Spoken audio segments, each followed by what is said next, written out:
길을 걷다가 힘들어 보이는 사람을 마주칠 때가 있습니다.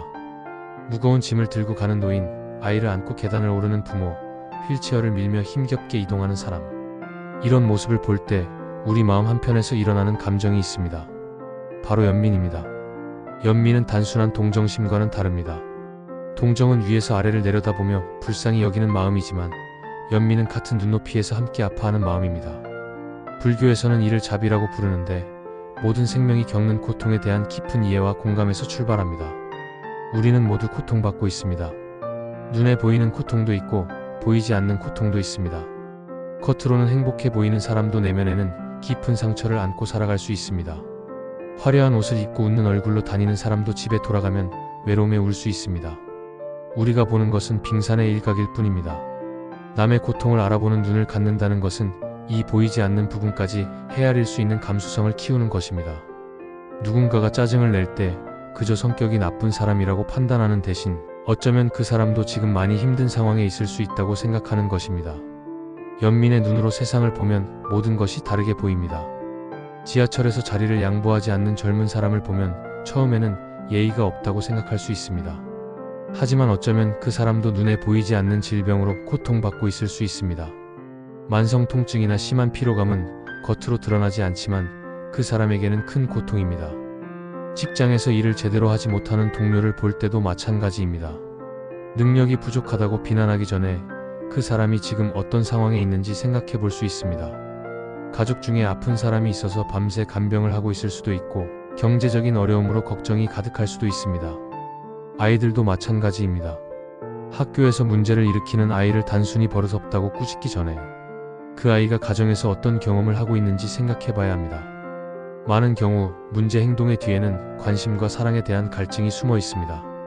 연민의 눈을 갖기 위해서는 먼저 자기 자신의 고통을 인정해야 합니다. 자신의 아픔을 부정하고 억누르는 사람은 타인의 고통도 외면하게 됩니다.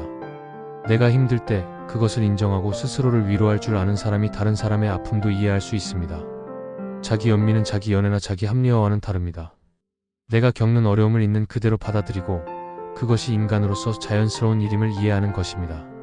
완벽하지 않아도 괜찮고 때로는 실패해도 괜찮고 힘들 때는 힘들다고 말해도 괜찮다는 것을 인정하는 것입니다. 연민의 눈을 키우는 또 다른 방법은 경청하는 것입니다. 진정으로 다른 사람의 이야기를 들어주는 것입니다. 조언하려 하지 말고 판단하지 말고 그저 들어주는 것입니다.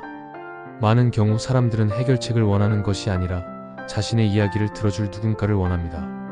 들어주는 것만으로도 큰 위로가 됩니다. 내 이야기를 진심으로 들어주는 사람이 있다는 것, 내 고통을 이해해주는 사람이 있다는 것만으로도 우리는 힘을 얻습니다. 말하지 않아도 알아주고 설명하지 않아도 이해해주는 사람이 곁에 있으면 세상이 그렇게 외롭지 않습니다. 하지만 연민이 과도하면 공감 피로로 이어질 수 있습니다. 특히 돌봄 직업에 종사하는 사람들은 타인의 고통을 너무 많이 접하다 보면 정서적으로 소진되기 쉽습니다. 그래서 건강한 경계를 유지하는 것도 중요합니다. 타인의 고통을 이해하되 그것을 온전히 내 것으로 만들지는 않는 지혜가 필요합니다. 경계를 유지한다는 것은 냉정해지는 것이 아닙니다. 오히려 장기적으로 도움을 줄 수 있는 여력을 지키는 것입니다. 내가 쓰러지면 아무도 도울 수 없습니다. 자신을 돌보면서 동시에 타인을 돌보는 균형이 필요합니다. 연민은 또한 행동으로 이어져야 합니다. 단순히 마음으로만 안타까워하는 것을 넘어서 실제로 도움이 되는 일을 하는 것입니다. 작은 것이라도 괜찮습니다. 무거운 짐을 들어주거나 길을 안내해주거나 따뜻한 말 한마디를 건네는 것만으로도 충분합니다. 때로는 아무것도 하지 않고 함께 있어주는 것이 최선일 때도 있습니다. 슬퍼하는 사람에게 억지로 위로의 말을 하기보다는 그냥 곁에 앉아 있어주는 것입니다. 고통을 없애줄 수 없을 때도 있습니다. 그럴 때는 그 고통을 함께 견디어주는 것만으로도 큰 의미가 있습니다. 연민의 눈은 우리를 더 나은 사회로 이끕니다.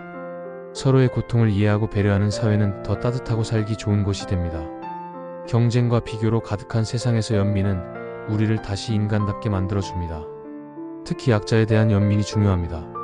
사회적으로 소외된 사람들, 목소리를 낼 수 없는 사람들, 보이지 않는 곳에서 고통받는 사람들에게 관심을 가져야 합니다.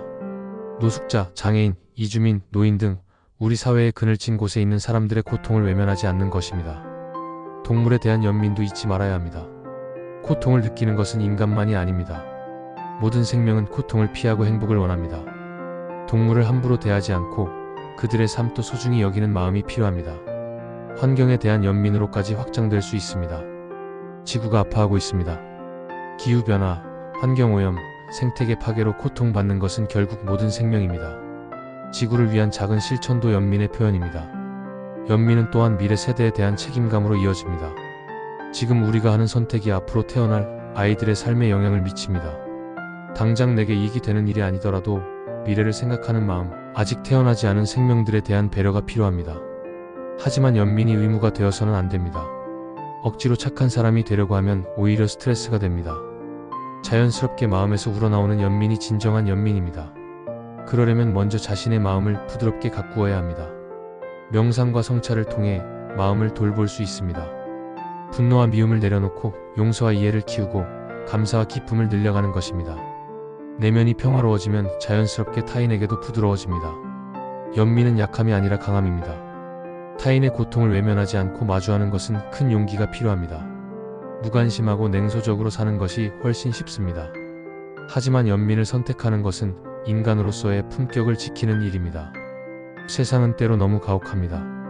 불공평하고 부조리한 일들이 많습니다. 그럴 때 우리가 할 수 있는 것은 적어도 우리 주변 사람들에게는 따뜻한 사람이 되는 것입니다. 세상 전체를 바꿀 수는 없어도 한 사람의 하루를 조금 더 나아지게 만들 수는 있습니다. 남의 고통을 알아보는 눈을 가진 사람은 결코 외롭지 않습니다.